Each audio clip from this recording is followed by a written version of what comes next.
Imagine what could be achieved if all nurses were as informed about domestic violence as they were about diabetes management and medications.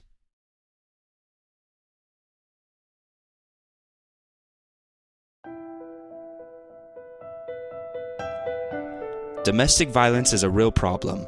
1 in every 4 women will experience domestic violence in her lifetime.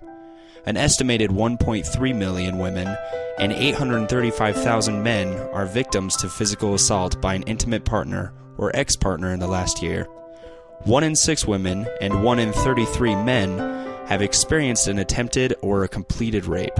1 in 12 women and 1 in 45 men have been stalked in their lifetime.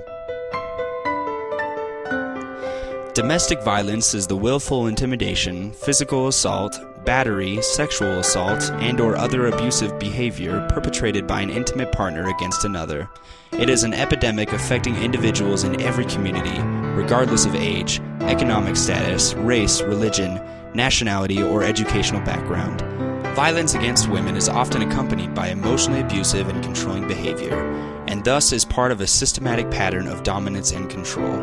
Domestic violence results in physical injury, psychological trauma, and sometimes death.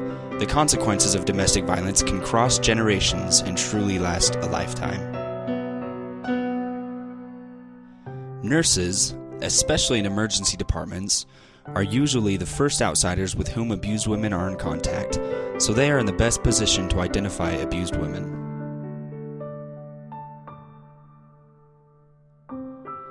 There are several complications that are associated with domestic violence, such as lacerations, bruises, broken bones, lack of sleep or poor sleep, headaches, sexually transmitted diseases or infections, an increase in unintended pregnancies or terminations in low birth weight infants, depression or anxiety, post-traumatic stress disorder, substance abuse, self-harm, and sometimes even suicide and death.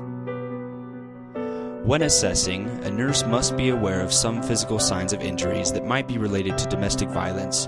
There may not be any physical signs, but be aware of stress-related illnesses, depression or anxiety, sleeping and eating disorders, suicide attempts, and so forth.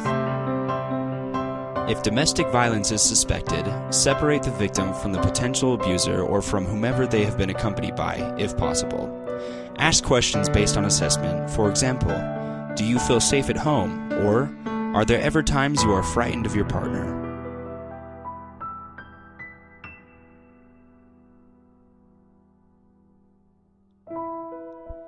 The responses of nurses to the victim can have profound effect on their willingness to open up or to seek help. Listen. Being listened to can be an empowering experience for a victim who has been abused. Communicate belief. Acknowledge that this must have been very frightening for the victim.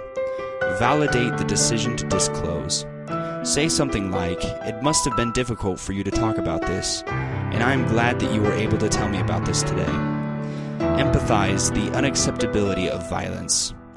You could say something such as, "You do not deserve to be treated this way."